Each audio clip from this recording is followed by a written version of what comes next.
Je, umeomoka? Kama tuko na gas cooker, kodi yake ni CK. Tuko na TV, kodi yake ni TV. Tuko na simu aina ya Samsung ni SM, ama Oppo ni Oppo.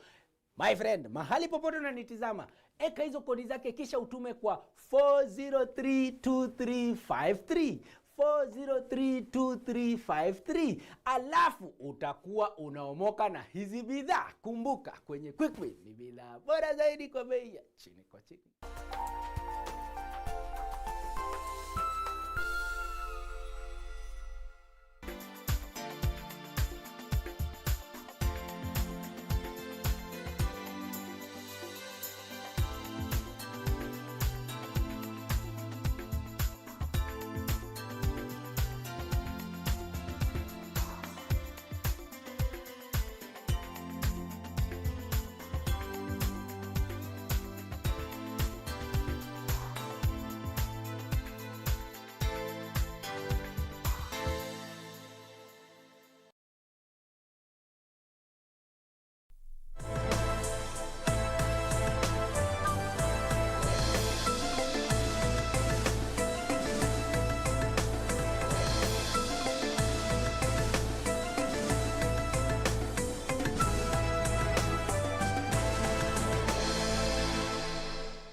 Barabara kabisa mtazamaji, happy Madaraka Day ya 58.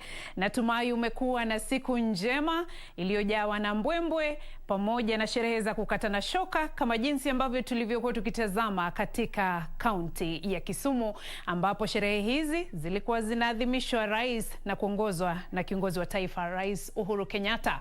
Karibu kwenye Darubini ya Channel 1 mtazamaji. Darubini hii ambayo bila shaka tutakuwa tukiangazia mengi kuhusiana na sherehe hizo za Madaraka huko katika kaunti ya Kisumu na bila shaka katika maeneo mengine ya nchi na jinsi ambavyo sherehe hizi ziliweza kuadhimishwa na Wakenya. Kwanza kabisa, hebu tupate vidokezo kisha tusonge mbele. If the court had subjected its decision to stop BBI to a cost-benefit analysis, in other words, if it had considered the burden of choice, then there are questions the judiciary would have asked. If BBI were to be stopped, who carries the burden of choice?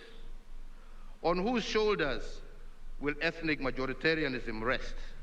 And who will carry the burden of losing 30% of our national budget every 5 years due to the toxic politics that BBI sought to resolve? Rais Uhuru Kenyatta amesema mahakama kuhusiana na uamuzi dhidi ya mpango wa BBI, Kenya ikiadhimisha Madaraka Day ya 58.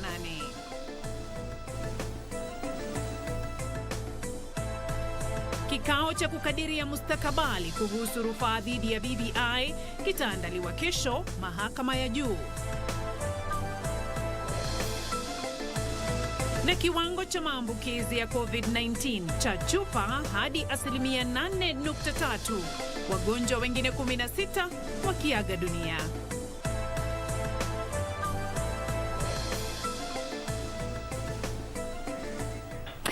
Na mtazamaji, fuatilia taarifa hizo pia kupitia mtandao wa Twitter @KBC Channel 1 na @Betty Gatonye, vile vile kwenye mtandao wa Facebook KBC Channel 1 TV. Hapo utakuwa ukipata taarifa hizo mbashara. Toa maoni yako, ni yapi ambayo wewe unajivunia kama Mkenya miaka 50 baada ya kupata madaraka hapa nchini Kenya.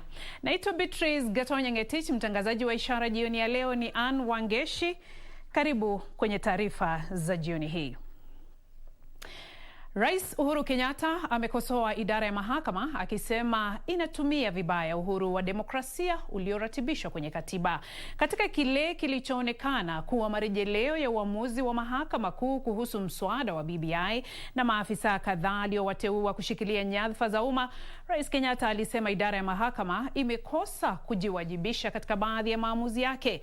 Rais Kenyatta alisisitiza kuwa nchi hii inaweza tu kustawi iwapo mapendekezo yaliyomo kwenye mswada wa BBI yatatekelezwa. Rais Uhuru Kenyatta amekosoa idara ya mahakama kutokana na maamuzi ya hivi majuzi yaliyoonekana kuwa pigo kwa afisi ya rais.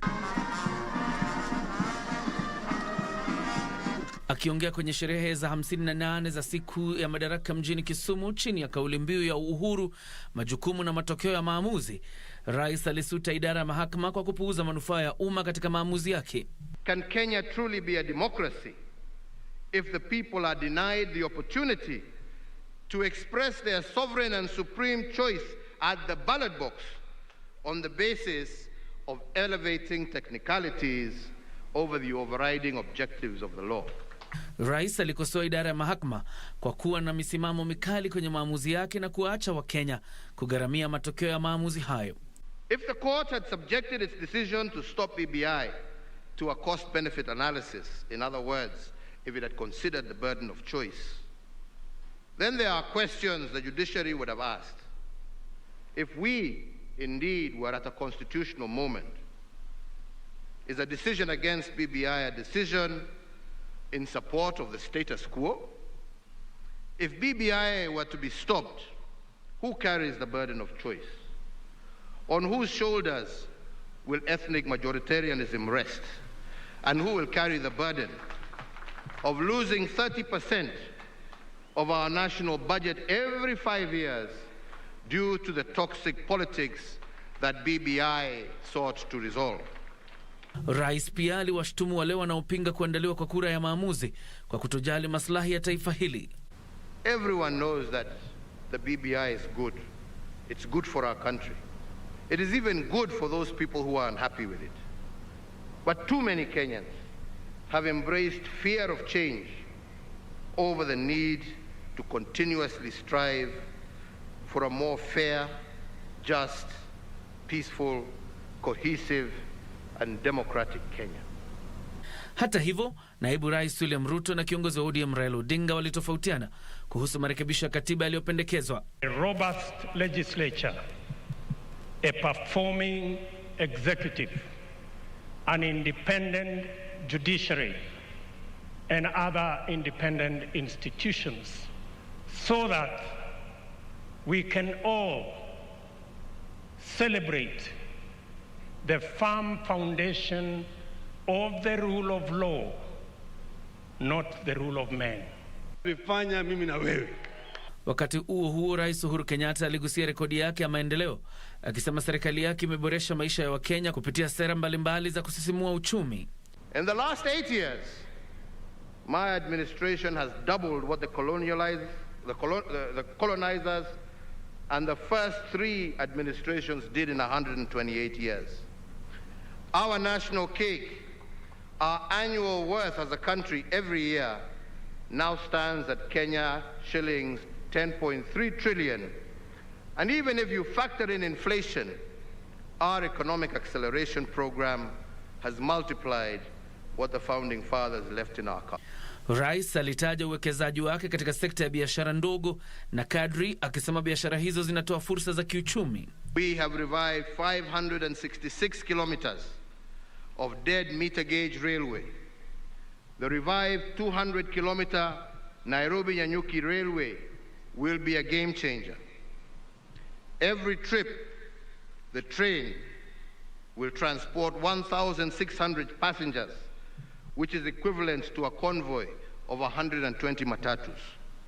And the cost per passenger will be Kenya shillings 200 compared to current Kenya shillings 500 by matatu. Kuhusu suala la kujali maisha ya binadamu, Rais alisema ujenzi wa hospitali mbalimbali, vitengo vya huduma maalum na kuimarishwa kwa hazina ya kitaifa ya bima ya matibabu NHIF kumefanikisha upatikanaji wa huduma za afya kwa gharama nafuu. The dignity of families is supported by sustainable livelihoods, and it is for this reason that my administration's agenda continues to focus on creating an enabling environment that offers every Kenyan an opportunity to participate in the economy. Sherehe hizo zilikuwa kilele cha ziara ya siku 3 ya Rais Uhuru Kenyatta katika eneo la Nyanza ambayo ilianza Jumapili.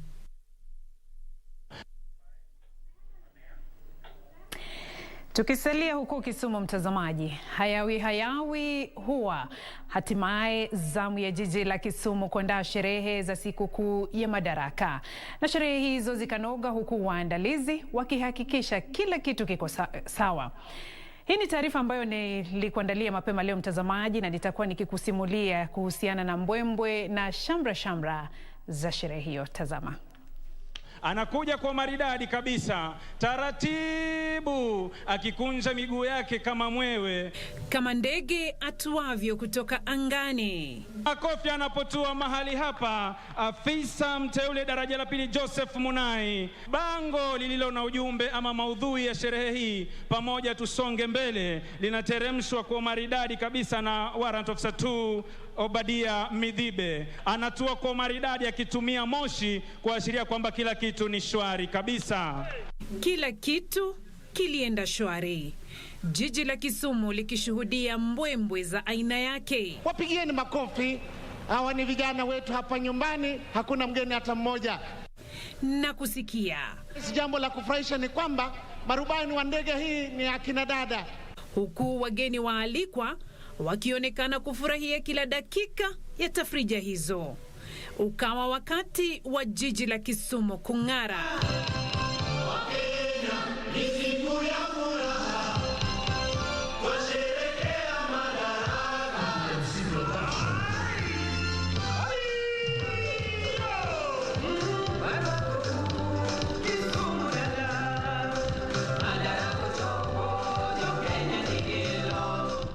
Na wakazi wa jiji hili wakithibitisha kuwa hakika walistahili kuwa waandalizi.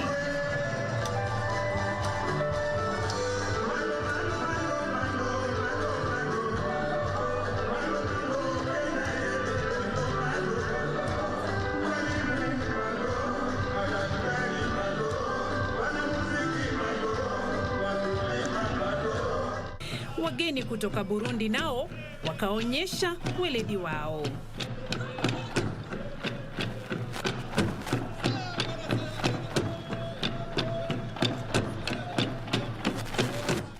Ama kwa kweli ilikuwa siku ya kufana.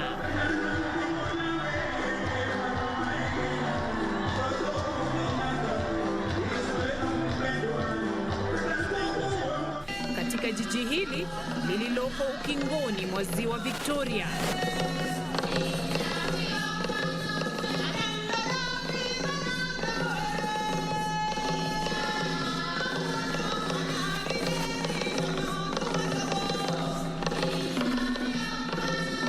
Ni siku ya madaraka ya 58, siku ambayo wakazi wataisimulia kwa furaha katika siku za usoni.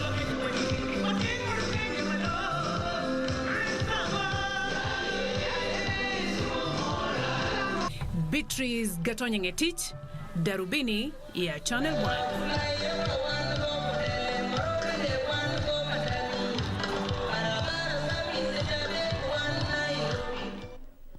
Bila shaka kaunti ya Kisumu walifanya kazi nzuri kuhakikisha kwamba sherehe hizo zilipamba moto. Zilikuwa za kukata na shoka. Miaka 58 ya uhuru ya madaraka hapa nchini Kenya. Asante sana. Tukisonga mbele mtazamaji, Rais Uhuru Kenyatta alionyesha moyo wa maridhiano wakati wa sherehe za siku kuu ya madaraka zilizoandaliwa leo katika kaunti ya Kisumu. Rais Kenyatta alikiuka mpangilio na kumwalika kiongozi wa upinzani Raila Odinga ambaye alikuwa ameachwa nje ya ratiba ya kutoa hotuba yake.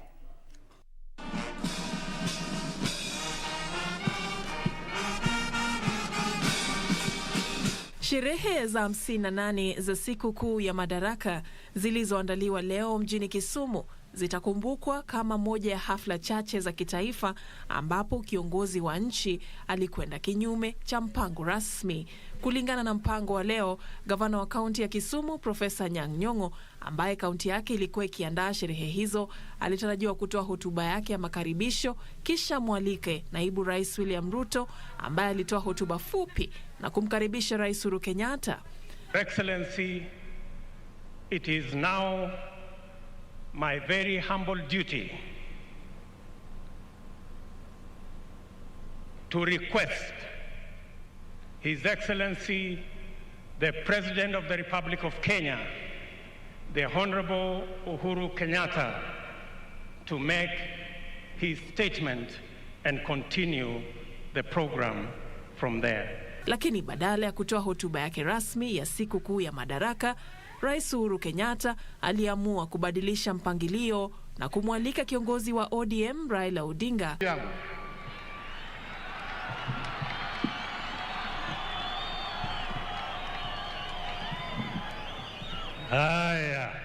na kisha akamkaribisha waziri wa maji wa Afrika Kusini Lindiwe Sisulu na rais wa Burundi Evariste Ndayishimiye, ambaye alialikwa kuwa mgeni wa heshima kwenye sherehe hizo kutoa hotuba zao. Kwa kawaida, naibu rais anatarajiwa kumwalika rais kuhutubia taifa na hafla inakamilika. Nikiripoti ya Darubini ya Channel 1, naitwa Safin Aching Ouma. Tukiachana na taarifa yake Safin Aching Ouma, jiji la Nairobi lilishuhudia shughuli chache wakati wa maadhimisho ya sikukuu ya Madaraka leo ikilinganishwa na mbwembwe zilizoshuhudiwa katika siku za awali wakati wa sherehe za kitaifa zilipoandaliwa jijini. Katika siku za awali, wakazi walifululiza kwenye viwanja vya michezo kushiriki kwenye sherehe hizo, lakini hali ilikuwa tofauti leo wakati wakazi walipoendelea na shughuli zao za kawaida. Ni wakazi wachache tu walioonekana kusherehekea sikukuu hii muhimu. Gladys Mongai anatusimulia. Kuambatana na agizo la rais kwamba sherehe za kitaifa ziandaliwe kwenye kaunti tofauti, maadhimisho ya sikukuu ya Madaraka mwaka huu yalifanyika mjini Kisumu. Jiji la Nairobi ambalo limekuwa likiandaa sherehe hizo katika miaka ya awali, leo lilishuhudia shughuli chache mno, kinyume cha ilivyokuwa wakati wakazi walipofurika viwanja vya michezo ukiwemo uwanja wa Nyayo kushuhudia matukio.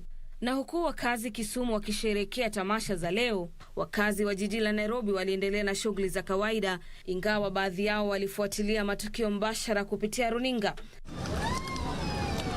Baadhi ya wakazi hata hivyo walifika kwenye bustani mbalimbali kuadhimisha siku hii inayotoa fursa ya kutafakari kuhusu mafanikio ya taifa hili tangu ilipojipatia uhuru. Because there are so many things happening in the country, the way life is, how I view Madaraka, a day of freedom. From a personal point of view, I can say that life the way it is, it hasn't been really fair for us. Like the goals that our forefathers had, I don't really see them. But will I just live complaining how hard life is, how I can't feel the Madaraka? So from a personal point of view, I have to be free by myself. Like I have to do things my way. Tumekuwa tukiadhimisha siku hii ya Madaraka hapa Nairobi, lakini kwa sababu ya ugatuzi na shukuru ugatuzi huu kwa sababu kila kaunti sasa inapata na hiyo fursa ya kuweza kuadhimisha shughuli hii ya kitaifa ambayo ni muhimu, Madaraka. Na walioamua kufika kwenye maeneo hayo wakaburudishwa na wasanii mbalimbali. For once over a long time I've been able to celebrate Madaraka here at Uhuru Gardens. What I love to it's just an observation that I've been noticing over the years of how Madaraka is changing time and time again, and we are in a shift in such a way that, be it socially, technologically, and at all angles, Madaraka is kind of shifting as well. So na nimekuja hapa hivi rupa kadi niweze kuburudisha, yani iko tu ni kama tu ni Madaraka de, yani Madaraka na art yangu, yani nimeshikanisha art na Madaraka. Huko kaunti ya Murang'a, wakazi walitoa maoni mseto kuhusu hotuba ya rais wakati wa sikukuu ya kitaifa. President is doing a noble job. He is reconciling the country. He is bringing people together. And all that I know is that finally, with all the efforts that he is making, we are getting somewhere. Also hoping that the country will be able to settle after this stalemate has been done. But also he was not very clear and categorical about what needs to be done. Nikiripotia Darubini ya Channel 1, naitwa Gladys Mongai. Shukran Gladys Mongai kwa taarifa hiyo. Licha ya kufunguliwa upya kwa bustani fulani nafuu za umma katika kaunti ya Mombasa, idadi ndogo ya watu walijitokeza huku wakazi wakiadhimisha sikukuu ya Madaraka kwingineko. Bila kujali ongezeko la visa vya maambukizi ya ugonjwa wa COVID-19, wachache waliojitokeza katika bustani hizo walijifurahisha huku wakipuuza kanuni za afya. Jumanne alasiri, barabara ya Beach Road, eneo la Nyali, kaunti ya Mombasa. Wakazi walitembea kuelekea ufuo wa Nyali huku wakiungana na Wakenya wengine kuadhimisha sikukuu ya Madaraka. Tofauti na sikukuu nyingine, ufuo huo ulikuwa wazi kwa umma, jambo ambalo lilikuwa afueni kwa wakazi waliokuwa wakilazimika kujitenga kutokana na janga la COVID-19. Basi nilikuwa nimebweka kwa nyumba sana. Wakati kama huu wa likizo ni siku njema sana ya kuja kujiburudisha kwenye beach. Nashukuru Mungu, sasa tunapata fursa kujivinjari pembeni mwa bahari. Kufunguliwa leo imekuwa tu sawa. Hatujaona vitu vibaya. Wengi wakikosa kuzingatia kanuni za afya kuzuia msambao wa COVID-19 katika sehemu hiyo. Kulingana na zile njia za kujikinga na corona, naona hazijazingatiwa vile. Kwa hiyo kama kusambaa itasambaa. Siogopi corona, ukimwamini Mungu haya basi yote yatakuwa sawa. Ni ugonjwa tushazoea, sasa siku hizi tu ni kujikinga na kuvaa barakoa. Maili kadhaa katika bustani ya umma ya Mamba Village, wakazi wachache walijitokeza licha ya bustani hiyo kuwa bustani ya kipekee iliyokuwa wazi hii leo. Nashukuru Mungu kumefunguka. Tumekuja, tumeleta watoto ili waweze kufurahia siku ya leo, sherehe ya siku ya leo. Tumemleta mtoto hapa kidogo na yeye aje kufurahika na wenzake. Na bembea pia kidogo zina afadhali na ziko cheap. Kulingana na msimamizi wa bustani hiyo Peter Masharia, kufunguliwa upya kwa bustani hiyo kulinuiwa kuwasaidia wafanyabiashara kujipatia faida baada ya kupata hasara katika muda wa miaka 2 iliyopita. Na naona hata itachukua muda mrefu sana ili tuweze kurecover, maana kama hivi ndivyo kulivyo, kurecover itakuwa ngumu, itachukua miezi mingi. Maana siku kama ya leo hapa ungekuta watu wamefurika, lakini sababu ya janga hili labda watu wameogopa hawakukuja, na siku kama ya leo ndio huwa tunatarajia biashara yetu iwe nzuri. Kufunguliwa kwa fuo za bahari kama hii inawapatia wenyeji wa Mombasa fursa ya kujivinjari vilivyo sikukuu hii ya Madaraka. Nikiripotia kutoka kaunti ya Mombasa, mimi ni Juni Karisa. Taarifa yake June Karisa, mtazamaji, na tutamatishia awamu ya kwanza ya Darubini ya Channel 1. Asante sana David Wangila, unasema unatazama ukiwa maeneo ya Nakuru. Miriam Juguna unasema unatazama Darubini jioni ya leo. Christian Melissa unasema pia unatazama Darubini, asante sana. Longe Lechan Musa kutoka maeneo ya West Pokot, asante sana. Naye Enos Omothi unasema unatazama Darubini ya Channel 1. Isaiah Ombura, Caroline Omari na wengineo, asante sana kwa muda wako. Sasa tuelekee kwenye mapumziko. Nikirejea mtazamaji, ni taarifa zaidi.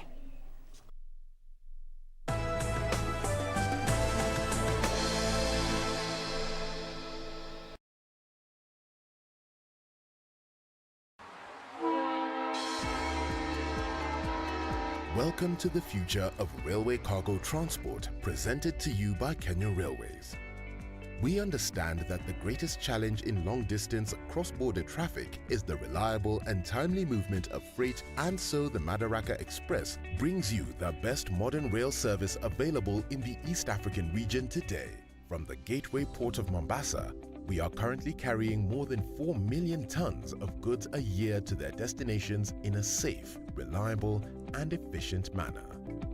Kenya Railways, right on track.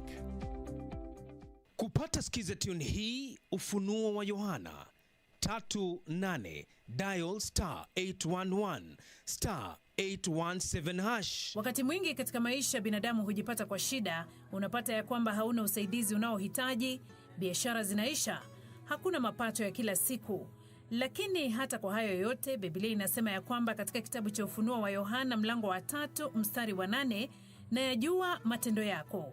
Tazama, nimekupa mlango uliofunguliwa mbele yako. Ili kupata skiza tune hiyo ya Yohana 38 dial *811 *817 hash.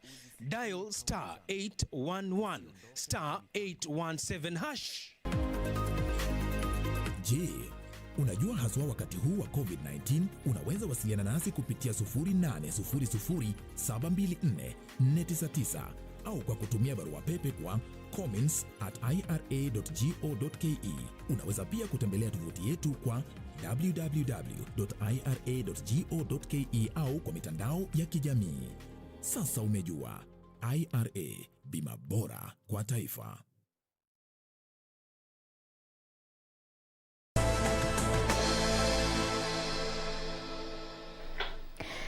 Karibu tena mtazamaji, unaendelea kutazama Darubini ya Channel 1 jioni ya leo. Sasa tuelekee mahakamani ambapo mahakama ya rufani imeziagiza pande husika kwenye kesi inayohusiana na mchakato wa BBI kufika kwenye mahakama ya juu kesho kwa kikao cha kutoa mwongozo kuhusu kesi hiyo. Mahakama hiyo inasema kikao hicho kitaandaliwa ana kwa ana kuanzia saa 3 asubuhi na kitatoa mwongozo kuhusu masuala kadhaa ikiwemo urefu wa mawasiliano yatakayowasilishwa. Sajili wa mahakama ametaarifu pande husika kwenye kesi kuhusu mchakato wa BBI kufika kwenye kikao cha majaji watatu kitakachotoa mwongozo kuhusu kesi hiyo siku ya Jumatano asubuhi. Kikao hicho kitatoa fursa kwa mahakama kutoa mwelekeo kuhusu hatua mwafaka za rufaa itakayowasilishwa badala ya ombi la kufutilia mbali uamuzi wa mahakama kuu ili kutoa nafasi ya kuendelea kwa rufaa hiyo hadi uamuzi utakapotolewa. Muda unaohitajika kwa pande husika kuandaa, kubadilisha mawasiliano yao, masuala ya kiufundi kuambatana na kusikilizwa kwa maombi na rufaa hiyo. Mahakama hiyo imesema ni wakili mmoja wa kila upande pekee atakayeruhusiwa kikaoni kwa kuzingatia masharti ya kudhibiti COVID-19. Hatua hiyo imejiri kufuatia uamuzi wa mahakama kuu uliohitimisha mchakato wa BBI ikisema kuwa haukufuata katiba. Miongoni mwa waliowasilisha rufaa kupinga uamuzi huo ni Rais Uhuru Kenyatta, aliyekuwa Waziri Mkuu Raila Odinga, tume ya uchaguzi humo nchini na kamati kuu ya BBI. Nikiripotia Darubini, jina langu Sarafina Robi. Watu 349 zaidi wamethibitishwa kuwa na virusi vya korona kati ya sampuli 4208 zilizopimwa. Idadi hii inaashiria kiwango cha maambukizi cha 8.3. Kaunti ya Nairobi iliongoza kwa idadi ya maambukizi mapya baada ya kunakili visa 80 vipya na kufuatiwa na kaunti ya Kisumu kwa visa 67. Kaunti ya Siaya imenakili visa 37, kaunti ya Mombasa 35 na kaunti ya Kilifi ikanakili visa 19 vipya vya maambukizi. Katika kipindi sawia, watu 16 zaidi wameripotiwa kuaga dunia ambapo wote walifariki miezi ya Aprili na Mei. Jumla ya watu walioangamia kutokana na ugonjwa wa COVID-19 kufikia sasa ni watu 3138.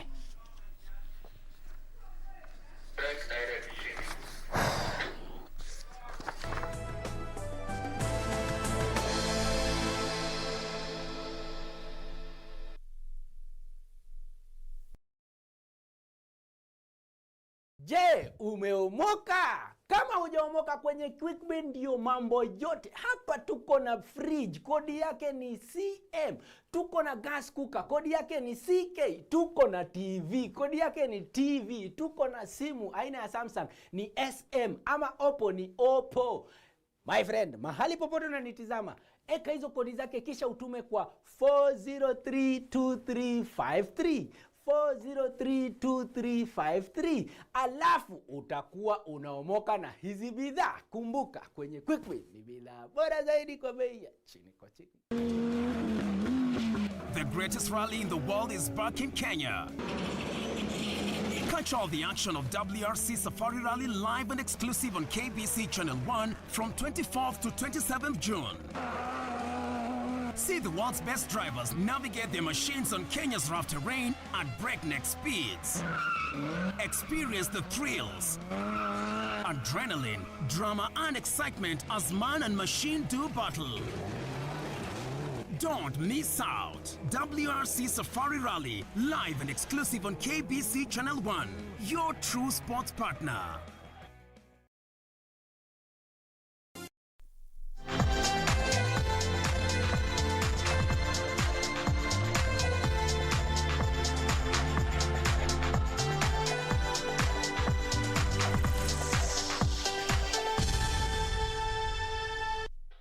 Sasa mtazamaji, tuelekee viwanjani.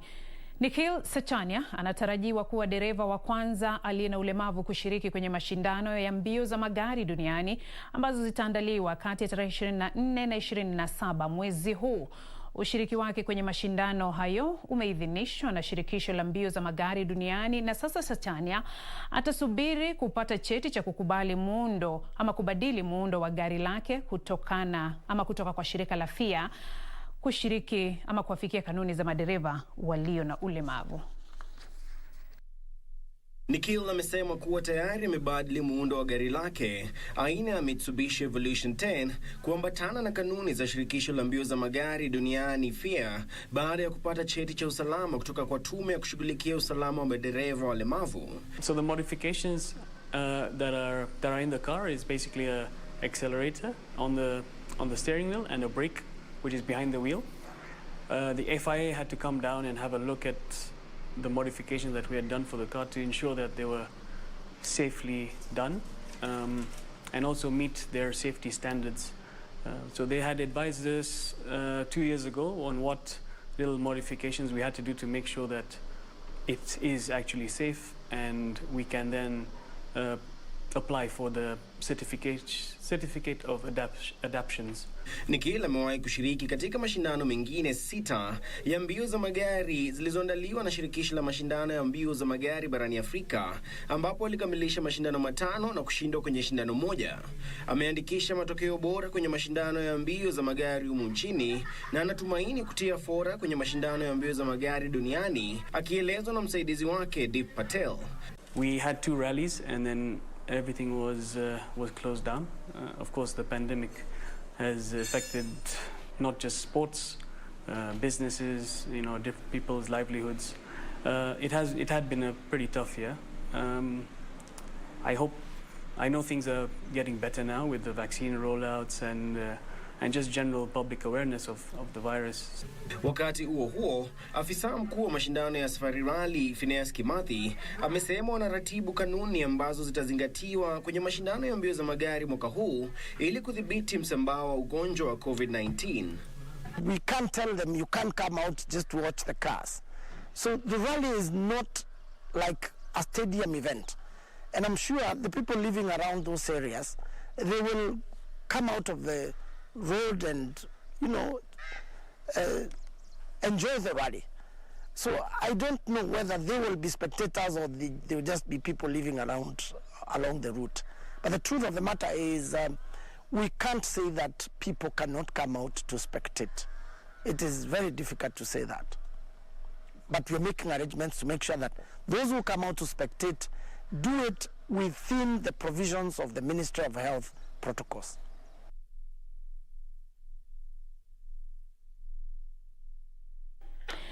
Tukisonga mbele mtazamaji, Sigalagala TTI imefuzu awamu ya timu 16 bora za mashindano ya kombe la shirikisho la soka humu nchini FKF kufuatia ushindi wa mabao 4-3 dhidi ya Kajiado North. Wakati huo KCB, Nairobi City Stars, Luanda Villa, Bungoma Superstars, Vegpro na Mara Sugar pia zilifuzu. Michuano ya raundi ya mchujo itarejelewa kesho, ambapo Kariobangi Sharks na AFC Leopards zitachuana na Tandaza na Posta Rangers mtawalia, nayo Sofapaka ijitose ugani dhidi ya Ulinzi Stars. Mike Shivachi aliweka Sigalagala uongozini katika dakika ya 15, huku Kajiado North kipoteza nafasi ya kusawazisha dakika chache baadaye. Hata hivyo, Kevin Moses alirejesha Kajiado mchwanoni baada ya kupachika mpira wavuni kutokana na mkwaju wa adhabu wa Disemba Kisaka. Sigalagala ilirejea uongozini baada ya Shivachi kufunga bao lake la pili mchwanoni kabla ya Samuel Otete kuongeza bao la 3 kabla ya muda wa mapumziko. Sigalagala iliendelea kuonyesha mchezo bora katika kipindi cha pili, huku Martin Ombewa akifungia bao la 4. Bedan Amunabi na Samuel Kapeno walifungia Kajiado mabao 2 zaidi katika dakika za mwisho, lakini mabao haya kutosha kuifuzisha awamu ya 16 bora. Imekuwa according to what we expect maybe environment itakuwa venye iko, na most of my players venye kwa experience yao ni mara very few wamekuwa na experience ya such carpet, but kwetu generally to expect such a game of which tulikuwa tumeprepare, na venye mmeona results zimetufavor against us, zimekuwa for us. So generally kwangu I'm happy niko ready kwenda next stage. Ni level tofauti, ili si ile level ambayo wamezoea, but najua as much as labda wametoka kwa hii tournament, but naweza sema kuna makocha wengi sana wamekuwa hapa, na the most important thing in tournament ilikuwa ni kupata chance pia wa showcase talent zao. Wakati huo KCB, Nairobi City Stars, Luanda Villa, Bungoma Superstars, Vecpro na Mara Sugar pia zilifuzwa awamu ya timu 16 bora. Everybody comes to a game of football to win. Wherever you register into a tournament or into a competition, you have to be focused that you want to win the title, and we are not exceptional. We are the same. We want to win the cup and maybe represent the country in the African Confederation Cup.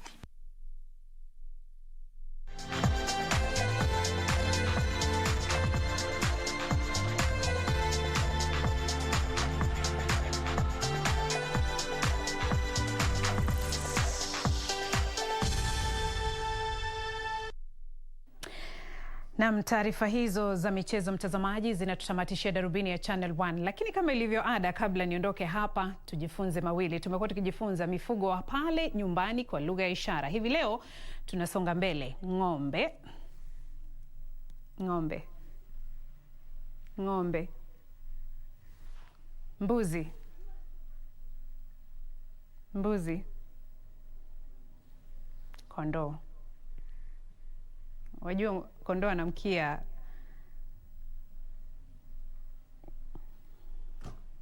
Umejifunza kitu? Wangeshi, tuko sawa? Asante sana mtazamaji. Happy Madaraka Day ya 58 hapa nchini Kenya. Kama nilivyosema, tuendelee kufurahia siku hii bila shaka, ambayo ni muhimu kwa kalenda ya taifa hili. Na kutakia usiku mwema. Asante sana kwa muda wako. Tufanye vivi hivi tena wakati mwingine majaliwa. Naitwa Beatrice Gatonye Ngetichi, mtangazaji wa ishara ni Anna Wangeshi. Usiku mwema.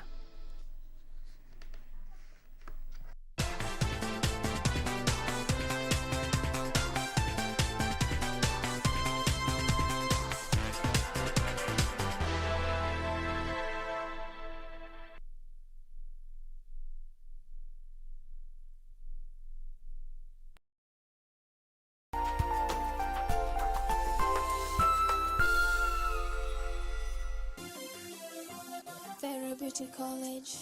Vera Beauty and Fashion College, with branches in Nairobi, Eldoret, Thika and Meru. Did you know that we are a TVET approved institution?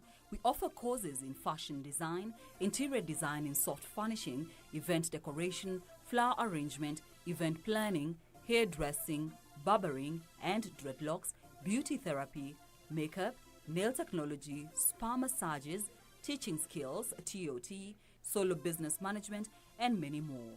Register now and visit our website on www.verabeautycollege.com. You can also call on 0725 923 550 Nairobi branch, 0728 087 689 Eldoret branch, 0722 22 7428 Thika branch, 0725 000 706 Meru branch. Vera Beauty and Fashion College, a TVET approved institution.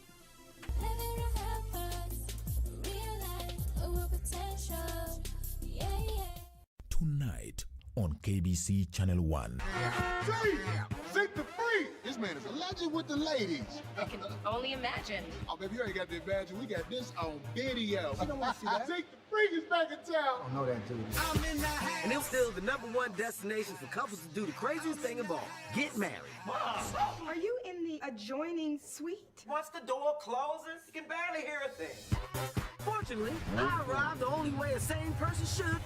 I'm talking about solo, people. Hey, that Lambo okay right there, right? It's my car. Let's go. This is your bachelor party. Next 24 hours, the boys will be with the boys. And the girls with the girls. In this battle of the sexes, I was determined to keep us ahead of the girls. You're rolling with the pros. Let's go. Think like a man, too.